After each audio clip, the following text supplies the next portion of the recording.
അങ്ങയുടെ കൂടെ കഴിഞ്ഞ ദിവസവും തെരഞ്ഞെടുപ്പ് പ്രചാരണത്തിലൊക്കെ സജീവമായിട്ടുണ്ടായിരുന്ന പ്രശോഭ് സി വത്സൻ, അദ്ദേഹത്തിനെതിരെ ഒരു പെൺകുട്ടി ലൈംഗിക പീഡന പരാതി മുഖ്യമന്ത്രിക്ക് ഉൾപ്പെടെ നൽകിയിരിക്കുകയാണ്. എങ്ങനെയാണ്? ഞാനിവിടെ എത്തിയിട്ട് ഏകദേശം 10 ദിവസം ആകുന്നു. ഞാനിവിടെ വന്ന ശേഷം ഇവിടെ നമ്മൾ പ്രചരണത്തിനിറങ്ങുമ്പം മണ്ഡലം പ്രസിഡന്റുമാർ, കമ്മിറ്റിക്കാർ, അങ്ങനെ ഭാഗം തിരിച്ച് ഓരോ സ്ഥലങ്ങളിൽ അതാത് പ്രദേശങ്ങളിലെ ആളുകൾ വരാറുണ്ട്. ഞാൻ പലരെയും പരിചയപ്പെട്ട് വരുന്നതേ ഉള്ളൂ. അത്തരത്തിൽ ഇദ്ദേഹവും ഞാനിപ്പോൾ ചിത്രങ്ങൾ കണ്ടപ്പോൾ നമ്മുടെ കൂടെ പ്രചരണമാർത്ഥം ഇവിടുത്തെ ഒരു പ്രവർത്തകൻ എന്നുള്ള നിലയിൽ പല സന്ദർഭങ്ങളിൽ വന്നിട്ടുണ്ട്. അല്ലാതെ എനിക്ക് അങ്ങനെ വ്യക്തിപരമായി ഇവിടെ വന്ന ശേഷം ഒരാളെയും അങ്ങനെ കാര്യങ്ങൾ പരിചയപ്പെട്ട് നിൽക്കാനുള്ള അവസരങ്ങളിലേക്ക് എത്തിയിട്ടില്ല. ഞാൻ ഈ ചിത്രങ്ങൾ കണ്ടപ്പോഴാണ് എൻ്റെ കൂടെ 2 ദിവസം ഉണ്ടായിരുന്നു, പ്രചരണത്തിനുണ്ടായിരുന്നു എന്ന് കണ്ടത്. വളരെ ഖേദകരമായ വാർത്തയാണ് കേട്ടിട്ടുള്ളത്.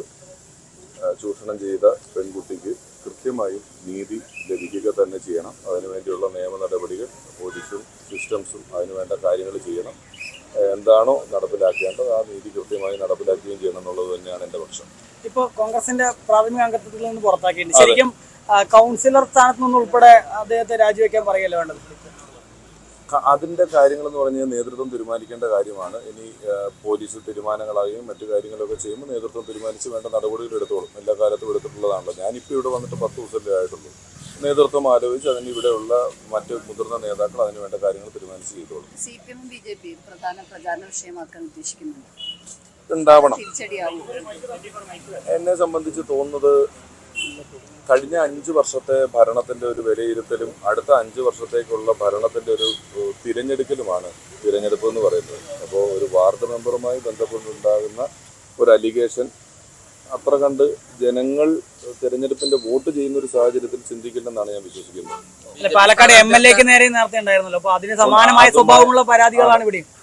അതുമായി ബന്ധപ്പെട്ടിട്ടുള്ള ഉത്തരങ്ങൾ ഞാൻ ഇങ്ങോട്ട് വരുന്ന ഫസ്റ്റ് പത്രസമ്മേളനത്തിലും ആദ്യത്തെ 2 ദിവസങ്ങളിലും കൃത്യമായി പറഞ്ഞ് അവസാനിപ്പിച്ചിട്ടുള്ളൊരു കാര്യമാണ്. അതും കോടതിയിലാണ്. നിയമം ഏറ്റവും ശക്തമായി നടക്കട്ടെ. തുടരെ കോൺഗ്രസ് നേതാക്കൾക്കെതിരെ ഇങ്ങനെ ഓരോ പരാതികൾ വരുമ്പോൾ അത് ക്ഷീണം ചെയ്യില്ലേ?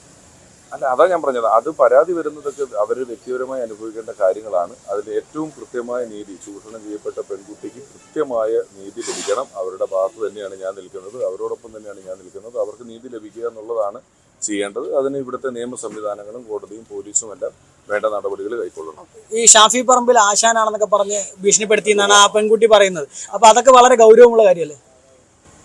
ആർക്ക് വേണമെങ്കിലും അങ്ങനെ പറയാലോ. അതിപ്പം നമ്മൾ ഓരോരുത്തരും നമ്മളെപ്പറ്റി പറയുന്നതിൻ്റെ എല്ലാ ഉത്തരവാദിത്വം നമുക്കില്ലല്ലോ, അല്ലേ?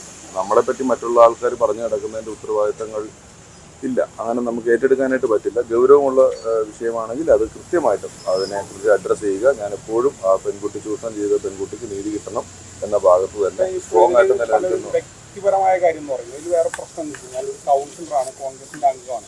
അപ്പോൾ ഈ അഡ്രസ്സൊക്കെ അയാൾ ദുരുപയോഗം ചെയ്തിട്ടല്ലേ ഇത്തരം കാര്യങ്ങളൊക്കെ ചെയ്യുന്നത്? അതൊരു പ്രധാനപ്പെട്ട വിഷയമല്ലേ?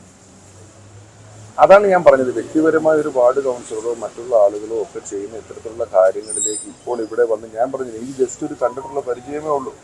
അങ്ങനെയൊന്നും ചെയ്യാൻ പാടില്ല. അതൊന്നും ചെയ്യാവുന്ന കാര്യങ്ങളല്ല. അത് 100% അങ്ങനെ തന്നെ. അതുകൊണ്ടാണല്ലോ ഞാൻ ആ കുട്ടിക്ക് നീതി കിട്ടണമെന്നുള്ള തരത്തിലെന്ന് പറയുന്നത്. അതൊന്നും ചെയ്യാൻ പാടില്ലാത്ത കാര്യങ്ങളാണ്. ചെയ്യാൻ പാടില്ലാത്ത കാര്യങ്ങൾ ആര് ചെയ്യുന്നുണ്ടെങ്കിലും അവരെല്ലാം കൃത്യമായി ശിക്ഷിക്കപ്പെടണം എന്നുള്ള വശത്ത് തന്നെയാണ് ഞാൻ നിൽക്കുന്നത്. കേട്ടോ?